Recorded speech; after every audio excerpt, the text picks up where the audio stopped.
What if the secret to a meaningful life isn't found in some grand plan for the future, but it's actually right here, in this very moment? We're going to break down a philosophy that teaches how to stop just existing and really start living.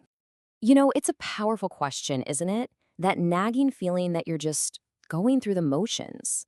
If that sounds at all familiar, then you're going to want to stick with us. We're about to explore the root cause of this feeling and, even better, a clear path to get past it. So, what's really behind this feeling of emptiness?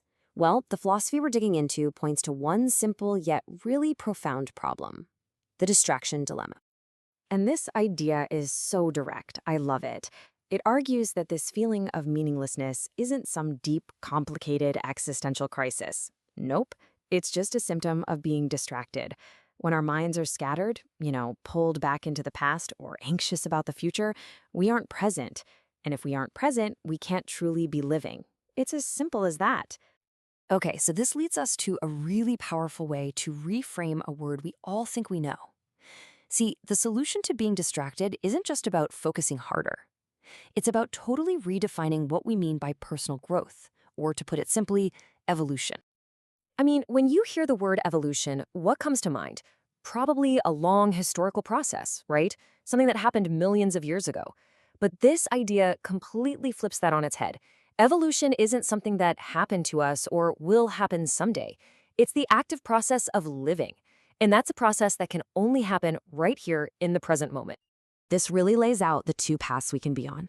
On one side, you've got living. It's all about being in the here and now, actively evolving, being conscious. And on the other side, existing. That's when you're lost in the past or the future. You're distracted, and that's where that feeling of meaninglessness creeps in. So the choice we make, moment by moment, is which one of these paths we're on. And this is the question to carry with you. When you catch yourself endlessly scrolling on your phone, or worrying about a meeting that's days away, or replaying some old conversation in your head, just stop and ask yourself, am I truly living right now? Am I evolving? All right, so if being present is the name of the game, we really need to understand the stage where all this happens. And that brings us to the fascinating relationship between time and the mind. I just love this definition. It's so beautiful and metaphorical. Time isn't just the ticking of a clock on the wall. Think of it as the meeting point, the intersection where everything happening out there in the world meets your internal experience of it. And where does this incredible meeting happen? In your mind.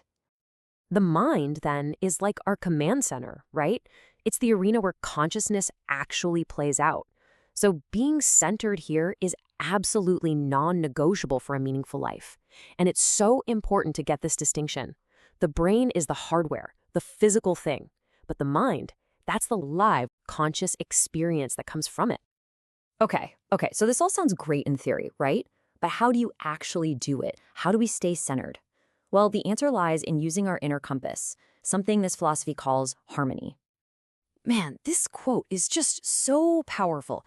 We often try to think our way to happiness or believe our way to meaning, but this suggests the answer is much more direct. It's about your inner state, that feeling of harmony within yourself. That's the true north for a meaningful life. And this clarifies the kind of evolution we're really talking about. It's not just physical evolution, which is all about learned knowledge and how our species has changed over time.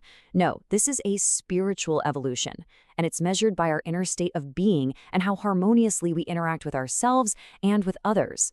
It's a huge shift from simply knowing to actually being. And here's the practical roadmap. It's a process that flows from the inside out. It all begins with step one. Cultivating that inner harmony.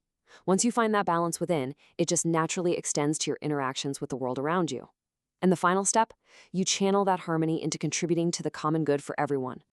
And this is where the personal becomes planetary. This isn't just about individual well-being. The implications here are massive. By aligning with this natural law of harmony, we're not only finding personal meaning, we're actually contributing to the very sustainability and survival of our entire species. So all of this brings us to the ultimate goal, a state of being so central to this philosophy that it gets its own unique name. Live mind. This is it. This is the destination. It's not a physical place, but a state of consciousness. It's the state of being fully present, fully alive, where by definition all meaning resides. Because really, where else could it be? Meaning can only be found in the here and now. And that leaves us with one final, powerful question. It's a choice we make in every single moment. Will we live in distraction, just sort of existing in the past or the future? Or will we choose to live here, now, in that state of Live mind. where all meaning is waiting to be found? The choice is yours.